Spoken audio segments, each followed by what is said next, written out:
A Year with the Quran, 2025. A personal reflection. In 2025, I didn't set out to finish the Quran. I set out to stay with it. Some days were long, some days were short. Some days were heavy with grief, illness, or exhaustion. But almost every day, there was some turning back, a verse, a word, a dua, a moment of listening. And over time, those moments became a year. This year, the Quran was not something I studied apart from life. It was something I studied inside life. When people passed away, I returned to verses about accountability and mercy. When anxiety crept in, I returned to dua. When laziness showed up, again and again, I asked Allah to remove it, again and again. I didn't hide my weakness from the Quran. I brought it with me. Certain verses became companions. Surah Al-Mulk stayed with me throughout the year.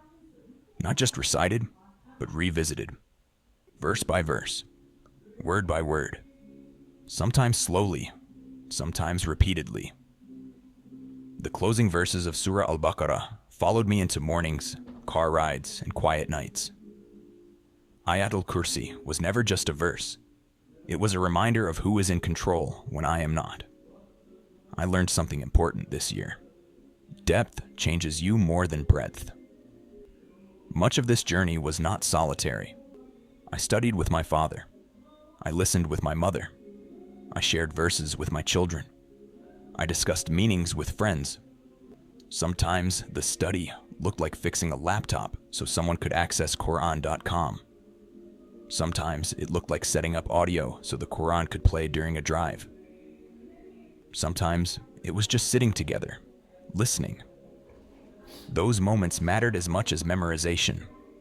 I used modern tools, YouTube, Canva, audio editors, AI, not to perform, but to learn out loud. Some videos had very few views. Some experiments didn't work. Some ideas had to be redone again and again. But teaching forced clarity. Explaining exposed gaps.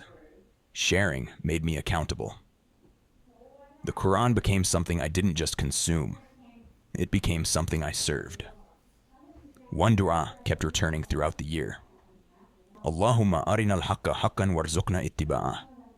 Wa arinal batila batilan warzuqna ijtinabah. O Allah, show us the truth as truth and grant us the ability to follow it. And show us falsehood as falsehood and grant us the ability to avoid it.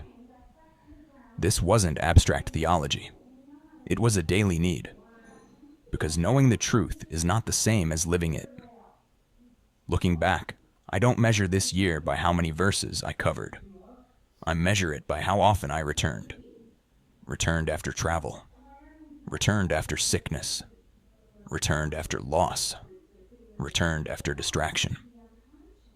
The Quran became a place I came back to. Not because I was strong, but because I wasn't.